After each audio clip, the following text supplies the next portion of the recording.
Hello guys, কেমন আছেন আপনারা? সাইমা এক্সপ্লেন্স চ্যানেলে আপনাদের স্বাগতম। আজ আমি ফাইনাল ডেস্টিনেশন ফ্র্যাঞ্চাইজির সর্বশেষ movie final destination part 5 explain করব। যদিও মুভিটি মুক্তি পায় 2011 সালে, তবে এটা টাইমলাইন 2000 সালে দেখানো হয়েছে।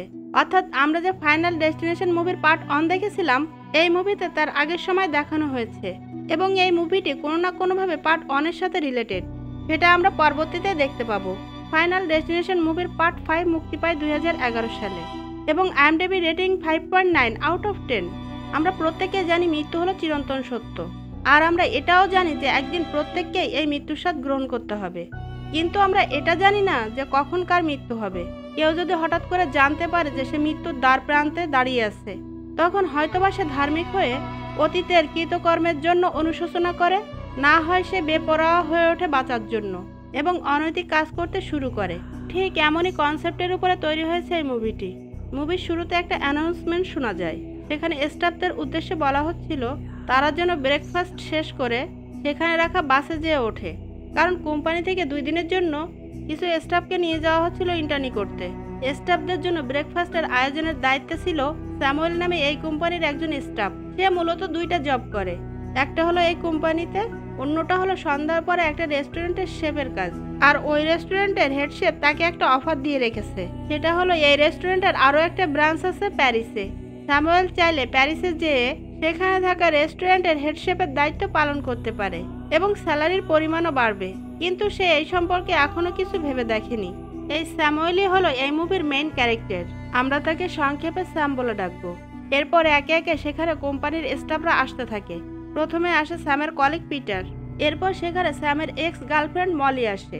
মলি আর স্যামের যে কেন ব্রেকআপ হয়েছিল সে সম্পর্কে আমাদের এখানে কিছুই জানানো হয় না, তবে তাদের কথার মাধ্যমে এটুকু জানা যায় যে মলি এখন আর স্যামকে পছন্দ করে না, কিন্তু স্যাম এখনো মলিকে ভুলতে পারেনি, তাই সে এই অফিসের জব ছেড়ে প্যারিসে যাচ্ছে না। এরপর সেখানে আসে পিটারের গার্লফ্রেন্ড ক্যান্ডিস। এরপর সেখানে তাদের আরও একজন কলিগ আসে, তার নাম অলিভিয়া। মলি যখন তার জন্য ব্রেকফাস্ট নিচ্ছিল, তখন সেখানে আইজাক নামে এই কোম্পানির আরও একজন স্টাফ আসে আর মলির গায়ে পড়ে সে কথা বলতে থাকে। মলির চুপ থাকা দেখে আইজাক বলে, এই ব্রেকফাস্ট তোমার এক্স বয়ফ্রেন্ড তৈরি করেছে, তুমি বেশি করে নিচ্ছ না কেন? মলি বলে, তুমি এখান থেকে যাও আর আমাকে একা থাকতে দাও। আইজাক বলে, তোমার মুখ দেখে মনে হচ্ছে তুমি অনেক কষ্টে আছো, যদি তোমার কোনো আপত্তি না থাকে তাহলে তোমার কষ্টের কথাগুলো আমার সঙ্গে শেয়ার করতে পারো। আর সেই সময় আইজাকের একটা কল আসে। এটা দেখার পরে মলি সেখান থেকে চলে যায়। অন্য পাশে দাঁড়িয়েছিল স্যাম এবং পিটার। পিটার স্যামকে বলে, তুই মলির কাছে মাপ চাইবি। স্যাম বলবে, কিসের জন্য মাপ চাইবো? পিটার বলে, কোনো কিছুর জন্য না, তোকে চাইতে বলছি তাই চাইবি। ঠিক সেই মুহূর্তে গাড়ির হর্ন বাজে। পিটার এবং স্যাম দৌড়ে গাড়ির কাছে যায়। সে গাড়িতে ছিল তাদের কোম্পানির বস। বস পিটারকে বলে, সবাইকে এখানে পৌঁছে গেছে? পিটার বলে, হ্যাঁ, সবাই মোটামুটি এখানে পৌঁছে গেছে। বস বলে, সবাইকে জানিয়ে দাও তারা যেন 90 সেকেন্ডের মধ্যে বাসে যেয়ে বসে। স্যাম যায় তাদের আরেক কলিগ নাথানকে ডাকতে। নাথান তখন ছিল ফ্যাক্টরির ভিতরে। ওয়ার্কারদের লিডার রয় তখন নাথানের সঙ্গে ঝগড়া করছিল। রয় নাথানকে বলে, 3 সপ্তাহ হলো তুমি এই ফ্যাক্টরিতে জয়েন করেছো অ্যাসিস্ট্যান্ট প্ল্যান্ট ম্যানেজার হিসেবে, আর যখন তখন কাজ ফাঁকি দিয়ে এখান থেকে চলে যাচ্ছ, অথচ এখানে আমি 15 বছর যাবৎ কাজ করছি। আমরা ওয়ার্কাররা যখন কাজ করতে করতে ক্লান্ত হয়ে যাই, সেই সময় আমরা যদি একটু বিশ্রাম নেই, তুমি আমাদের বেতন থেকে টাকা কেটে নাও। এগুলো করা কি তোমার ঠিক হচ্ছে? নাথান বলে, কোম্পানি থেকে আমি রিটায়ার্ডে যাচ্ছি। রয় বলে, ভালোই হলো যে তুমি রিটায়ার্ড করছো। নাথান বলে, আরে গাধা, রিটায়ার্ড না, রিট্রিট। স্যাম এসে নাথানকে বলে, বস আমাদের দ্রুত বাসে যেতে বলেছে। স্যাম নাথানকে জিজ্ঞাসা করে, কি হয়েছিল সেখানে, ঝগড়া করছিলে কেন? নাথান বলে, রয়দের মতো লোকের সঙ্গে কাজ করা খুবই কঠিন। আমার কথা বাদ দাও, তোমার কথা বলো। রেস্টুরেন্ট থেকে যে অফার পেলে সেই ব্যাপারে কি সিদ্ধান্ত নিলে? অফারটা কিন্তু তোমার জন্য খুব ভালোই ছিল। স্যাম বলে, হ্যাঁ, অফারটা অনেক ভালো, তবে সেখানে যে কতদিন থাকতে হবে সেটা আমাকে নির্দিষ্ট করে বলেনি। হতে পারে 6 মাস অথবা হতে পারে 6 বছর। আর সবচেয়ে বড় কথা হলো তাদের রেস্টুরেন্টটা প্যারিসে। এখানে সবাইকে ছেড়ে আমি সেখানে কিভাবে একা একা থাকবো? এই কথাগুলো যখন সে বলছিল তখন তার সামনে ছিল মলি। সে আরো বলে, যাওয়ার ব্যাপারে আমি এখনো শিওর না। নাথান বলে, তুমি যদি প্যারিস যাওয়ার সিদ্ধান্ত নাও তাহলে আমার একটা উপকার করতে হবে তোমাকে। স্যাম জিজ্ঞাসা করে, কি উপকার করতে হবে? নাথান বলে, রয়কে তোমার সঙ্গে নিয়ে যেতে হবে। স্যাম বলে, আচ্ছা ঠিক আছে, নিয়ে যাব। স্যাম বাসে ওঠার সময় দেখতে পায় সেখানে লেখা আছে, দেখে পা রাখো। এরপর সবাইকে নিয়ে বাস চলতে শুরু করে। কিছু দূর যাওয়ার পর একটা সাইনবোর্ড দেখানো হয়। সেখানে নির্দেশনা ছিল সামনে ব্রিজের কাজ চলছে। ক্যান্ডিস বসে তার হাতে থাকা রাবার ব্যান্ড ঘোরাচ্ছিল। নাথান ক্যান্ডিসকে জিজ্ঞাসা করে, তোমার হাতের এই ব্যান্ডগুলো কিসের জন্য? ক্যান্ডিস বলে, এটা করতে আমার ভালো লাগে তো তাই। পিটার বলে ক্যান্ডিস একজন বেসবল প্লেয়ার, হয়তো এটা তারই একটা অংশ। এমন সময় আইজ্যাকের ফোনে একটা কল আসে। সে ফোনটা রিসিভ করে বলে, কেমন আছো ক্যাটরিনা, কি করছো? অফিস থেকে আমাদের পাঠানো হচ্ছে একটা ফালতু কাজের জন্য, যত সব ফালতু সিদ্ধান্ত অফিসের। এমন কথা শুনে তাদের বস আইজ্যাকের দিকে চোখ বড় করে তাকায়। আইজ্যাক ব্যাপারটা বুঝতে পেরে বসকে বলে, স্যার আমি আপনাকে বলিনি, মোবাইলের ওপাশে যে আছে আমি তাকেই বলেছি। এরপর সে ফোনে কথা বলার জন্য বাসের পিছন সাইডে চলে যায়। স্যাম দেখে তাদের গাড়ির পাশ দিয়ে একটা কাঠের গুঁড়ি বোঝাই ট্রাক যাচ্ছে। এরই মধ্যে বাসও চলে এসেছে ব্রিজের মাঝখানে। স্যাম বাইরের দিকে তাকিয়ে দেখে ব্রিজ মেরামতের কাজ চলছে। বাতাসে ব্রিজের উপরে থাকা জিনিসপত্রগুলো নিচে পড়ে যায়। এমন সময় ব্রিজের উপরে থাকা একজন ওয়ার্কার হাতে একটা সাইনবোর্ড নিয়ে তাদের বাসের সামনে রাখে। সেখানে লেখা ছিল স্টপ, অর্থাৎ বাস এখান থেকে আর সামনে যেতে পারবে না। এটা দেখে বাসের ড্রাইভার সেখানে ব্রেক করে, এতে করে বাসের ঝাঁকুনি লাগে। স্যাম ঝাঁকুনি থেকে বাঁচতে সামনের সিটে হাত রাখে। এমন সময় সেখানে থাকা একটা স্টিলের পাতে তার হাতের আঙ্গুল কেটে যায়। সে আঙ্গুলটা মুখের ভিতরে চেপে রাখে। এমন সময় তার কাছে যেন সবকিছুই অস্বাভাবিক লাগতে থাকে। বাসের মধ্যে টিভি চলছিল, সেটাও কোনো কারণ ছাড়া অফ হয়ে যায়। তখন দেখা যায় হঠাৎ করে বাসে থাকা এফএম রেডিওতে গান শুরু হয়েছে। তখন ড্রাইভার সেটা অফ করে রাখে। যখন বিপদ আসে তখন আশেপাশে থাকা জিনিসপত্রগুলো নিজে নিজে কাজ করতে থাকে। এমন সময় ব্রিজের উপরে জোরে বাতাস বইতে থাকে, আর সেই বাতাসে ব্রিজের উপরে থাকা জিনিসপত্রগুলো উড়ে নিচে পড়ে। ঠিক সেই মুহূর্তে ব্রিজও জোরে কেঁপে ওঠে। স্যাম ব্যাপারটা বুঝতে পেরে পিটারকে জিজ্ঞাসা করে, তুই কি কিছু বুঝতে পারলি? পিটার বলে, কি বুঝবো, কিসের কথা বলছিস? স্যাম বলে, আমার মনে হয় আমাদের সঙ্গে খারাপ কিছু ঘটতে চলেছে হয়তো। ব্রিজ কাটা হচ্ছিল আবার নতুন করে পিচ দেবার জন্য। ঠিক সেই মুহূর্তে সমস্ত ব্রিজে ফাটল ধরে। উপরে যে তারগুলো ছিল ব্রিজটাকে ধরে রাখার জন্য সেগুলো ছিঁড়ে যায়, আর নিচের দিকে যে স্টিলগুলো ছিল সেগুলো ছাড়িয়ে যায়। ঠিক সেই মুহূর্তে সবাই খেয়াল করে তাদের সামনে যে ব্রিজের অংশ ছিল সেটা ভেঙে পড়তে শুরু করেছে। তারা সবাই বাস থেকে বেরিয়ে বাইরে আসার চেষ্টা করে। ক্যান্ডিস সবার আগে বাস থেকে বেরিয়ে বাঁচার চেষ্টা করে, কিন্তু তার শেষ রক্ষা হয় না। ব্রিজের রেলিং ভেঙে সে নিচে পড়ে, আর সেই মুহূর্তে সেখানে একটা নৌকা ছিল। নৌকার পালে থাকা স্টিলের পাইপ তার পেটের ভিতরে ঢুকে যায়, আর সেখানেই তার মৃত্যু হয়। সবাই বাস থেকে বেরিয়ে যেতে পারলেও আইজ্যাক আর বেরোতে পারে না। এরপরে বাসটি ব্রিজ থেকে নিচে পড়ে যায়, আর আইজ্যাকের মৃত্যু হয় বাসের ভেতরে। অলিভিয়া যখন বাঁচার জন্য দৌড়াতে থাকে, এমন সময় একজনের সঙ্গে তার ধাক্কা লাগে, ফলে তার চশমাটি নিচে পড়ে যায়। অলিভিয়া চশমা ছাড়া কোনো কিছুই ভালো করে দেখতে পেত না। সে তার চশমাটা সেখানে খুঁজতে থাকে। স্যাম কোনো রকমে মলিকে ব্রিজের ভালো অংশের দিকে পার করে দেয়। অলিভিয়ার চিৎকার শুনে স্যাম যে অলিভিয়াকে নিয়ে আসে। এরপর রেলিং এর পাশে থাকা একটা লোহার দণ্ডের উপরে উঠিয়ে দেয়, আর বলে, তুমি মলির কথা অনুসরণ করে সামনের দিকে এগিয়ে যাও। কিন্তু কিছু দূর যেতেই লোহার দণ্ডটি ছাড়িয়ে যায়, আর অলিভিয়া যেয়ে পড়ে পানির ভিতরে। এমন সময় ব্রিজ ভেঙে উপরে থাকা একটা গাড়ি অলিভিয়ার মাথার উপরে যেয়ে পড়ে, আর সেখানেই তার মৃত্যু হয়। নাথন যখন দৌড়াচ্ছিল প্রাণ বাঁচানোর জন্য, এমন সময় উপরে থাকা একটা তার ছিঁড়ে তার দিকে আসে, আর তার বডিটাকে দুই টুকরা করে দিয়ে যায়। তাদের বস বাঁচার জন্য সাইডে রেলিং ধরে ঝুলেছিল। এমন সময় সেখানে থাকা গরম পিচ এসে পড়ে তার উপরে, আর সেখানে তার মৃত্যু হয়। স্যাম এবং পিটার যখন ব্রিজের রেলিং ধরে বাঁচার চেষ্টা করছিল, তখন সেখানে ছিল ট্রাক বোঝাই স্টিলের পাত এবং রড।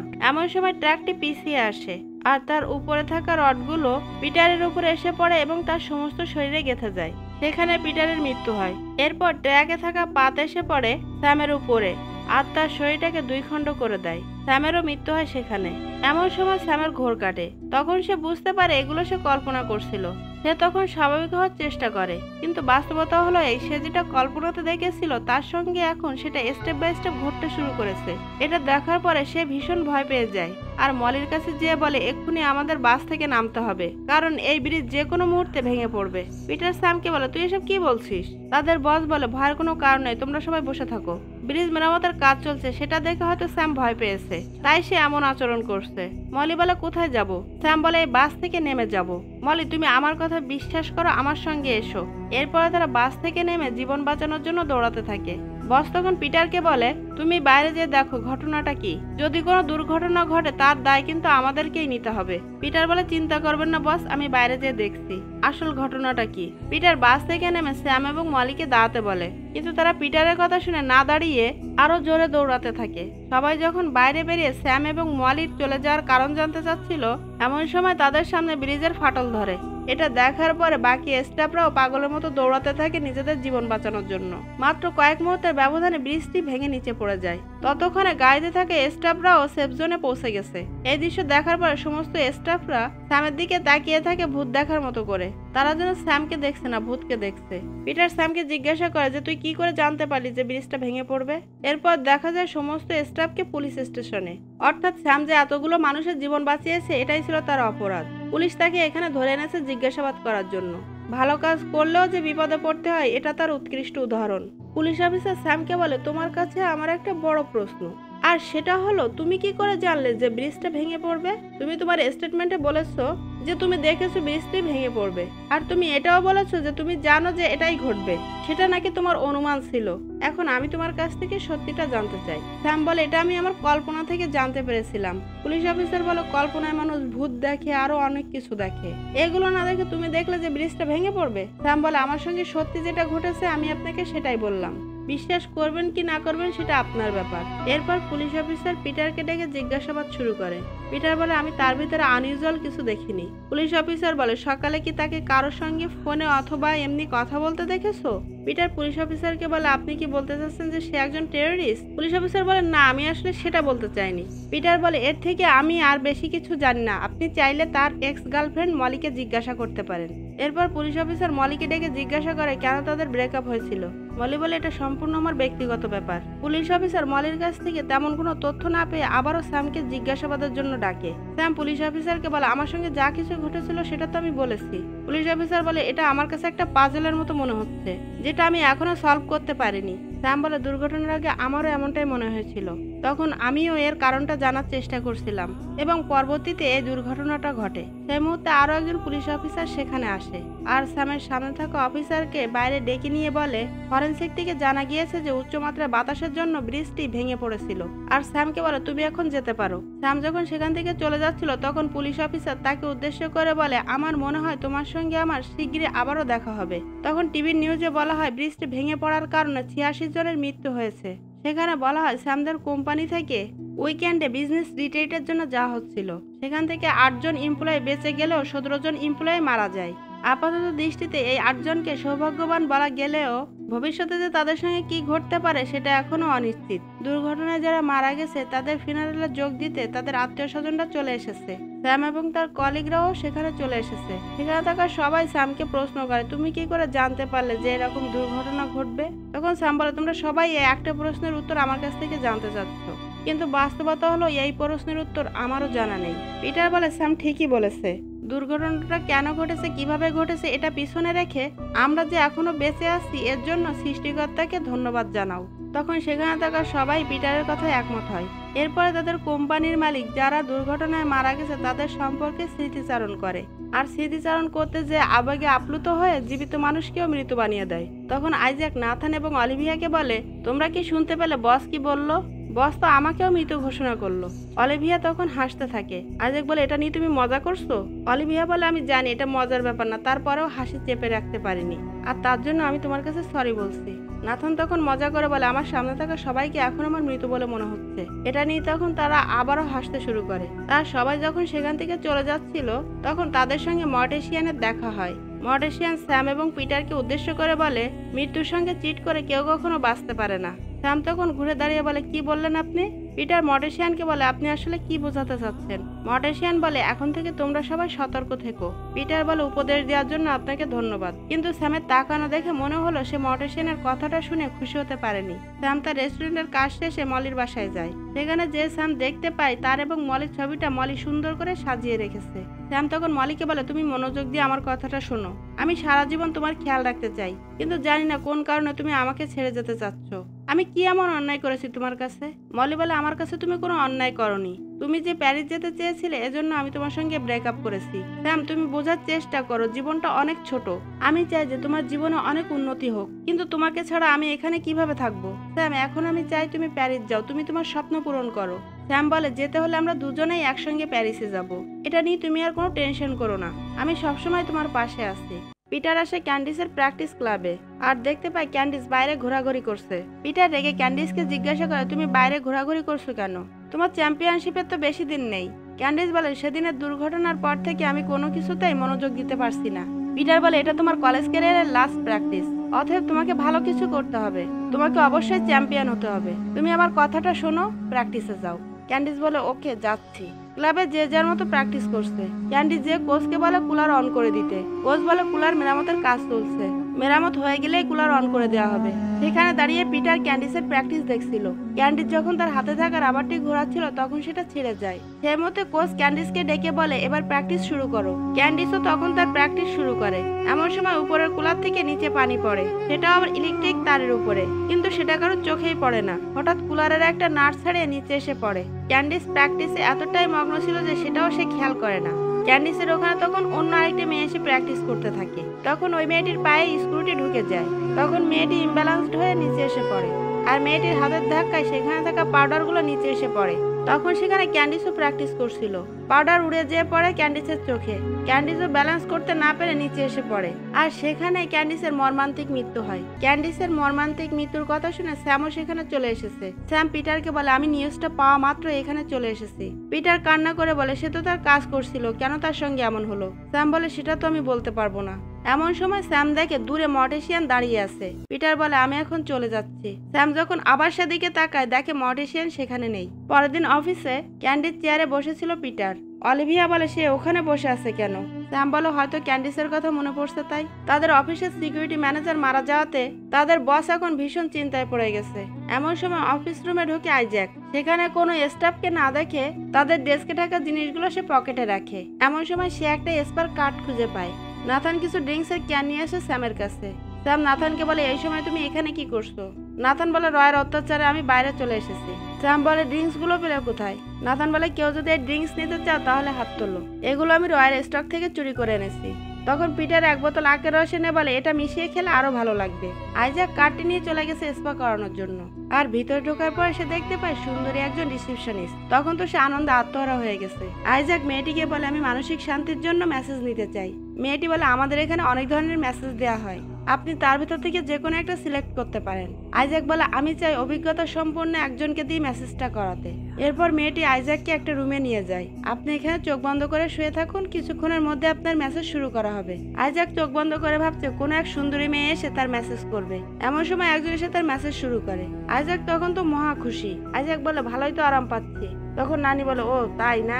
আইজ্যাক তাকিয়ে বলে নানি আপনি আসলেন কোথা থেকে? এখানে রুমের বাইরে থাকা মেয়েরা ইয়ং, আর ভিতরে আসলে কি তারা ওল্ড হয়ে যায়? মোরাটি তখন বলে দাঁড়া তুই, তোরা দেখাচ্ছি কোনটা ইয়ং আর কোনটা ওল্ড। আইজ্যাক বলে নানি আমারে মাফ করে দেন, আমি আর কোনোদিনও মেসেজ নিতে আসবো না। মোরাটি বলে তোরা তো আজকে জন্মের মেসেজ দিয়েই তারপরে ছাড়বো, আমারা তুই বোড়া বলিস, এত বড় সাহস তোর?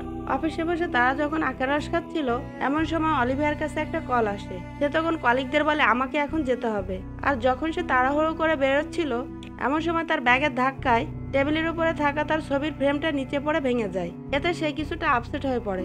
অলিভিয়া চলে যাওয়ার পরে পিটার ক্যান্ডিসের কথা মনে করে কান্না করে এবং তার হাতে থাকা গ্লাসটি ভেঙে ফেলে।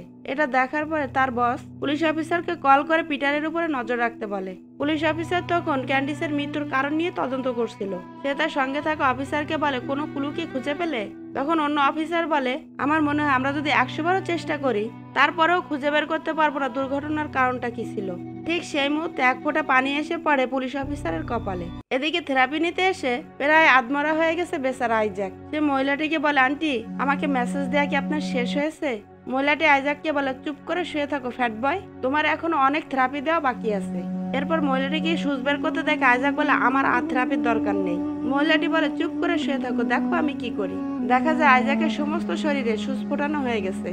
মহিলাটি আইজ্যাককে বলে তুমি এখন ঘুমাও, 30 মিনিট পরে আমি আবার আসছি। এমন সময় দেখা যায় সেখানে থাকা আগরবাতি পুড়ে তার ছাই নিচে এসে কাগজের উপরে পড়েছে, আর পড়া মাত্র কাগজে আগুন ধরে গেছে। আইজ্যাক তখন চিৎকার করে সেখানে থাকা লোকজনকে ডাকতে থাকে, কিন্তু কেউ সেখানে আসে না। সে যখন বাঁচার চেষ্টা করছিল তখন খাট ভেঙে সে নিচে যেয়ে পড়ে, আর সেখানে থাকা কেমিক্যালের কন্টেনারটা পড়ে সমস্ত রুমের ভিতরে কেমিক্যাল ছড়িয়ে যায়। উপরে থাকা মোবাইলের ভাইব্রেশনের কারণে জ্বলন্ত মোমবাতিতে ধাক্কা লাগে, আর জ্বলন্ত মোমবাতির কারণে সমস্ত রুমের ভিতরে আগুন ছড়িয়ে পড়ে। এমন সময় উপরে থাকা বুদ্ধের একটা মূর্তি এসে পড়ে আইজ্যাকের মুখের উপরে, আর সেখানে আইজ্যাকের মৃত্যু হয়। মলি এবং স্যাম বসে যখন তাদের ফিউচার প্ল্যান করছিল এমন সময় পিটার এসে তাদেরকে জানায় আইজ্যাক মারা গেছে। স্যাম এবং তার কলিগরা মিলে যখন ঘটনাস্থলে যায় তখন তারা সেখানে মর্টেশিয়ানকে দেখতে পায়। পিটার বলে কোনো কিছু ভেঙে আইজ্যাকের উপরে পড়ার কারণে তার মৃত্যু হয়েছে। নাথান মজা করে বলে এই কথা যারা বিশ্বাস করেছো তারা হাত তোলো। মলি তখন স্যামকে বলে মর্টেশিয়ানকে কে এই মৃত্যু নিউজটা দিয়েছে। পিটার মর্টেশিয়ানকে উদ্দেশ্য করে বলে তার এই আশাটা কোনো কোইন্সিডেন্স হতে পারে না। ক্যান্ডিস এবং আইজ্যাকের মৃত্যুর পরেই তাকে দেখা গেছে। স্যাম মর্টেশিয়ানের কাছে যে জিজ্ঞাসা করে কে আপনি আর আমাদের ফলো করছেন কেন? আপনি তো সেদিন সিমেন্টেতে ছিলেন, জিমের ওখানেও আপনাকে দেখেছি, আর এখন এখানে আপনি কি করেন? মর্টেশিয়ান বলে এটা আমার জব। স্যাম বলে আমাদের সঙ্গে এগুলো কেন হচ্ছে? মর্টেশিয়ান বলে আমার ধারণা থেকে আমি তোমাদেরকে কিছু বলতে পারি। স্যাম বলে সেদিন আপনি সিমেন্টেতে আমাদেরকে সতর্ক থাকতে বলেছিলেন। আপনি আরো বলেছিলেন মৃত্যুর সঙ্গে চিট করে কখনো বেঁচে থাকা যায় না। মর্টেশিয়ান বলে আমি আমার পূর্বের এক্সপিরিয়েন্স থেকে কথাটা বলেছিলাম। নাথান জানতে চায় কেমন এক্সপিরিয়েন্স। তখন মর্টেশিয়ান বলে যদি কোনো প্রাকৃতিক দুর্যোগ থেকে ভাগ্যক্রমে কিছু মানুষ বেঁচে যায়, পরবর্তীতে তাদের একের পর এক মৃত্যু হতে দেখা গেছে। তাছাড়া স্যামের কারণে সেদিন ব্রিজের ক্লবস থেকে অনেকেই বেঁচে গেছে, আর এখন মৃত্যু তাদেরকে খুঁজে বেড়াচ্ছে। নাথান বলে তাহলে এটা কেমন কথা? এখন তো তাহলে আমাদের সবাইকে মরতে হবে। তাছাড়া আমরা আমাদের স্বাভাবিক জীবনে ফিরে এসেছি। সেদিন বেঁচে যাওয়ার প্রেক্ষিতে এখন যদি মরতে হয় তাহলে সেটা তো কখনো সৌভাগ্য হতে পারে না। স্যাম মর্টেশিয়ানকে বলে আপনি তো বলেছেন এখন আমরা এই মৃত্যুর হাত থেকে কখনোই বাঁচতে পারবো না। মর্টেশিয়ান বলে মনে করো সেদিন যদি তোমার মৃত্যু হতো তাহলে নিশ্চয়ই তুমি আজ এখানে থাকতে না। তুমি যদি সেদিন মারা যেতে তাহলে ব্যাপারটা সহজ হতো, কিন্তু সেটা না হয়ে এখন ব্যাপারটা জটিল হয়ে দাঁড়িয়েছে, কারণ তোমার জায়গায় সেদিন অন্যকে মরতে হয়েছিল আর তার জায়গায় এখন তুমি বেঁচে আছো। আর এইভাবে প্রতিদিন এমনকি প্রতি বছর তার জায়গায় তুমি বেঁচে থাকবে। আর তোমার যে মৃত্যুর জায়গাটা ছিল সেই জায়গায় এখন সে মৃত, আর এমনটা করার মাধ্যমে মৃত্যু তার ভারসাম্য বজায় রাখে। পিটার মর্টেশিয়ানকে বলে তাহলে কি আপনি বলতে চাচ্ছেন আমরা যদি কাউকে খুন করি তার আয়ুষ্কাল কি আমরা পাবো? মর্টেশিয়ান বলে আমি তো এমন কোনো নিয়ম তৈরি করিনি। আমি তোমাদেরকে ভালোভাবে এটা বোঝাতে চেয়েছি যে তোমাদের আয়ু কিন্তু শেষ হয়ে আসছে। এই কথাটা শোনার পরে দেখা যায় তাদের চারজনেরই কপালে চিন্তার ছাপ। পিটার স্যামকে বলে সেদিন যদি ব্রিজ দুর্ঘটনায় আইজ্যাক এবং ক্যান্ডিস মারা যেত তাহলে আজ আমাদের মৃত্যুর ভয় নিয়ে বাঁচতে হতো না। স্যাম তখন বলে আমরা সবাই মারা গেলেও মলি মারা যাবে না। মলি জানতে চাই কিন্তু কেন? স্যাম বলে কল্পনা হোক আর পূর্ব অনুমানই হোক, সেখানে আমি দেখেছিলাম যে আমি তোমাকে বাঁচাতে পেরেছি, তাই আমি বলতে চাচ্ছি আমাদের আয়ু ফুরিয়ে গেলেও তুমি অনেকদিন বেঁচে থাকবে। তখন পিটার স্যামকে বলে বাহ অনেক সুন্দর কথা তো। সে তোর প্রেমিকা বলে তার বাঁচার অধিকার আছে আর আমাদের নেই, তাই তো? মলি বলে পিটার শোনো ব্যাপারটা এমন না। পিটার বলে হ্যাঁ আমি সব বুঝে গেছি, আমাকে আর বোঝাতে হবে না। পিটার তখন মলিকে বলে ক্যান্ডিসের চেয়ে তোমার জীবনের মূল্য বেশি, তাই তো? নাথান পিটারকে বলে দোস্ত আমার তো মনে হচ্ছে তুই ঠান্ডা আখের রস খেয়ে এসেছিস। তুই বলতে চাচ্ছিস ক্যান্ডিসের জীবনের বিনিময়ে মলি বেঁচে আছে? এটা কি কখনো সম্ভব? আমি জানি না আমাদের জীবনের সঙ্গে কি ঘটতে চলেছে, কিন্তু আমি তোর কথার সাথে একমত হতে পারলাম না। পিটার বলে এটা ছাড়া অন্য কি হতে পারে? রেগে পিটার সেখান থেকে চলে যায়। তখন মলি বলে এই ব্যাপারগুলো আমাদের অলিভিয়াকে জানানো উচিত। অলিভিয়া তখন গিয়েছিল একজন আই স্পেশালিস্টের চেম্বারে লেজার ট্রিটমেন্টের জন্য, কারণ সে আর চশমা ইউজ করতে চাচ্ছিল না। ডক্টরের রুমে যাওয়ার আগে তার হাতে থাকা পানির গ্লাসটি সে পানির ফিল্টারের উপরে রাখে। ডক্টরের রুমে ঢোকার পরে সে ডক্টরকে জিজ্ঞাসা করে এত টেডি বিয়ার কেন এখানে? ডক্টর উত্তর দেয় ছোট যে পেশেন্ট গুলো আসে তাদের জন্য। ডক্টর অলিভিয়াকে বলে তুমি চাইলে একটা নিতে পারো। এরপর ডক্টর তার কাজ শুরু করে। অলিভিয়া টেডি বিয়ারকে চাপতে চাপতে তার চোখ একটা ছাড়িয়ে ফেলে। ডক্টর হঠাৎ খেয়াল করে অলিভিয়ার ফাইলে কিছু ডাটা মিসিং আছে। তখন সে তার অ্যাসিস্ট্যান্টকে ডাকতে থাকে। অ্যাসিস্ট্যান্ট না আসায় ডক্টর তাকে রেখে বাইরে যায়। এমন সময় ফিল্টারে থাকা পানির ধাক্কায় উপরে থাকা গ্লাসটি সুইচ বোর্ডের উপরে পড়ে, আর তখন সেখানে শর্ট সার্কিট হয়, যার জন্য লেজারের মাত্রা বাড়তে থাকে। অলিভিয়া ব্যাপারটা বুঝতে পেরে সুইচ অফ করতে যায়, কিন্তু তার হাত লেগে সুইচটা সরে নিচে যেয়ে পড়ে, আর উচ্চমাত্রা লেজারের কারণে তার চোখ নষ্ট হয়ে যায়। সেই মুহূর্তে তার কলিগরাও সে ডক্টরের চেম্বারে চলে আসে আর ডক্টরকে জিজ্ঞাসা করে অলিভিয়া কোথায়। ডক্টর বলে সে রুমের ভেতর আছে। এরই মধ্যে তারা অলিভিয়ার চিৎকার শুনতে পায়। তারা রুমে যেয়ে দেখে অলিভিয়ার একটা চোখ নষ্ট হয়ে গেছে। এমন সময় অলিভিয়ার পা পড়ে সেই টেডি বিয়ারের চোখের উপরে, আর পা পিছলে জানলা ভেঙে অলিভিয়া নিচে এসে পড়ে। তার যে ভালো চোখটা ছিল সেটাও বেরিয়ে রাস্তার উপরে এসে পড়ে। একটু পরে সে চোখের উপর দিয়ে একটা গাড়ি চলে যায়। অলিভিয়ার সেখানেই মৃত্যু হয়। স্যাম এবং মলি যখন ডক্টরের ওখানে বসেছিল, মলি স্যামকে বলে এরকম দুর্ঘটনা আমি আগে কখনোই ঘটতে দেখিনি, আমার ভীষণ ভয় করছে, তুমি আজ রাতটা আমার এখানে থাকবে? স্যাম বলে অবশ্যই থাকবো। তখন সেখানে পুলিশ অফিসার এসে তাদেরকে বলে 5টা আলাদা মেশিন কি করে ভুল কাজ করতে পারে। মলি বলে এই কথাগুলো আমাদের কেন বলছেন? পুলিশ অফিসার বলে আমি তোমাদের কাছ থেকে তোমাদের নিজস্ব মতামত জানতে চাচ্ছি। ধরে নিলাম আগে যে 2জন মারা গেছে সেটা একটা কোইন্সিডেন্স ছিল, কিন্তু 3 নাম্বারটা, এটা তো আমার কাছে একটা প্যাটার্ন মনে হচ্ছে। যদি এমনটা ধরে নেই যে আগের 2টা মৃত্যু সম্পর্কে তোমরা কিছুই জানো না, কি আমি ঠিক বলেছি? কিন্তু আমার এখন কেন যেন মনে হচ্ছে এই ব্যাপারে তোমরা কিছু জানো। সেটা কি? স্যাম বলে এটা সম্পর্কে আমরা তেমন কিছু জানি না। পুলিশ অফিসার বলে ভেবে উত্তর দাও। স্যাম বলে আমরা যদি সেদিন ব্রিজ থেকে বেঁচে না ফিরতাম তাহলে হয়তো আমাদের সঙ্গে এগুলো ঘটতো না। পুলিশ অফিসার বলে কি বললে তুমি? আর তোমার এমনটাও বা মনে হওয়ার কারণ কি? স্যাম বলে এখন আমাদের সঙ্গে যেগুলো ঘটছে এগুলো দেখার প্রেক্ষিতে আমি কথাটা বললাম। পুলিশ অফিসার জানতে চায় কি সেটা। স্যাম বলে ঘটনাটার যে কি ব্যাখ্যা দিব সেটা আমার জানা নেই। এরপর স্যাম এবং মলি সেখান থেকে চলে যায়। পুলিশ অফিসার তখন মনে মনে বলে কিছু তো একটা ব্যাপার আছে। মলি এসে স্যামকে জিজ্ঞাসা করে তুমি ঘুমাবে না? এখনো বসে বসে কি করছো? স্যাম বলে আমি জানি না আমি ঘুমাতে পারবো কিনা।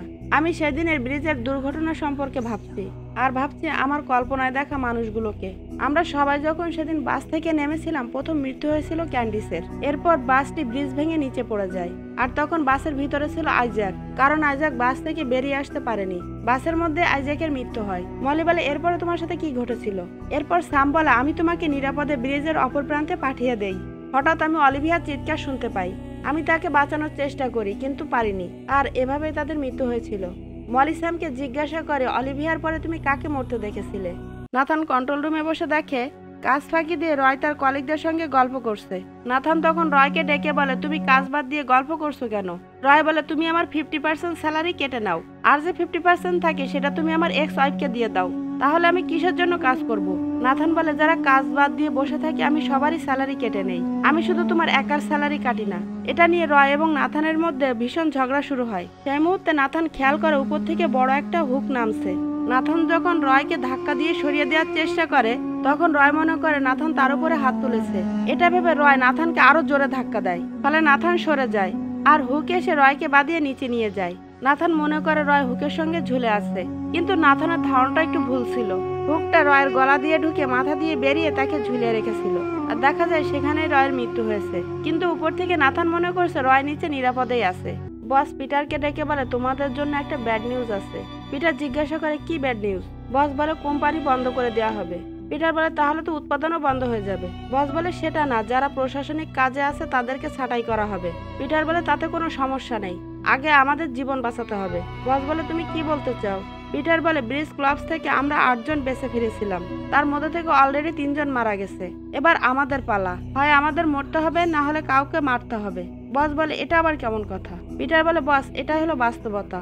এরপর পিটার সেখান থেকে চলে যায়। তখন বস পুলিশ অফিসারকে কল করে আর বলে পিটার হয়তো কোনো অঘটন ঘটাতে যাচ্ছে, আপনি তার দিকে একটু খেয়াল রাখবেন, কারণ তার কথাগুলো আমার কাছে স্বাভাবিক মনে হলো না। পিটার কোম্পানির মধ্যে যে নাথানকে জিজ্ঞাসা করে দুর্ঘটনা কিভাবে ঘটলো। নাথান বলে সবকিছু যে এত দ্রুত ঘটে গিয়েছিল যে আমি বুঝতেই পারিনি। স্যাম এবং মলিও সেখানে চলে আসে।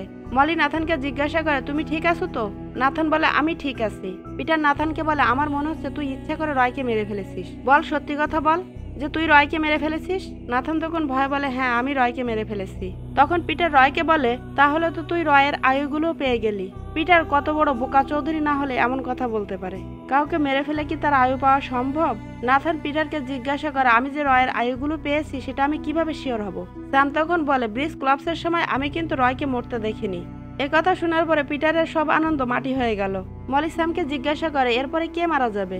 এরই মধ্যে তাদের বস ড্যানিশ সেখানে চলে আসে আর সবাইকে জিজ্ঞাসা করে এইখানে দুর্ঘটনার নিউজটা আমাকে কে দিয়েছিল। পিটার বলে স্যাম দিয়েছিল।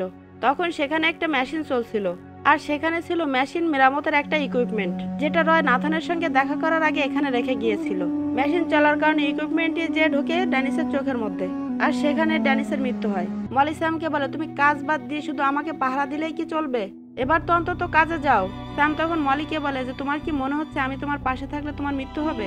আইজ্যাকের মৃত্যু কিন্তু মেসেজ টেবিলে হয়েছিল আর আমি কিন্তু সেখানে ছিলাম না, তাহলে তুমি আমাকে নিয়ে এত ভয় পাচ্ছ কেন? মলি বলে তাহলে মৃত্যুর হাত থেকে বাঁচার জন্য কোনো একটা উপায় বের করো। স্যাম বলে তুমি কি বলতে চাচ্ছ যে কাউকে খুন করে তার আয়ু নিয়ে আমি বেঁচে থাকি? মলি বলে না, আমি এমন কিছু বলতে চাইনি। আমি আসলে বলতে চাচ্ছি আমাদের এমন কিছু খুঁজে বের করতে হবে যার দ্বারা আমরা বিপদ এবং মৃত্যুর হাত থেকে বাঁচতে পারি। স্যাম বলে আমি নিশ্চয়ই সেটা খুঁজে বের করব, তবে আমার কি মনে হয় জানো, আমরা হয়তো অনেক দিন বাঁচবো, আর সেটা যদি নাই বা হবে তাহলে ব্রিজে আমাদের মৃত্যু হলো না কেন? মলি বলে সেটাও হতে পারে। স্যাম বলে মৃত্যু যদি কপালে লেখা থাকে তাহলে কালকেও হতে পারে, আবার 50 বছর পরেও হতে পারে। এখন এসব কথা বাদ দিয়ে তুমি বলো আমার শিফট শেষ হলেই তুমি রেস্টুরেন্টে আসবে, আমি তোমার জন্য অনেক মজাদার ডিনার তৈরি করে রাখবো। স্যাম তার রেস্টুরেন্টে চলে আসে আর খুব সতর্কতার সাথে সে কাজ করতে শুরু করে। কিন্তু ভুলে গেলে তো হবে না, ভয় নিয়ে তো কোনো কাজ সুষ্ঠুভাবে করা যায় না। ভুল তো 100% হবেই। সে যখন মাংসের কিমা করতে যায় তখনও সে ভুল করে।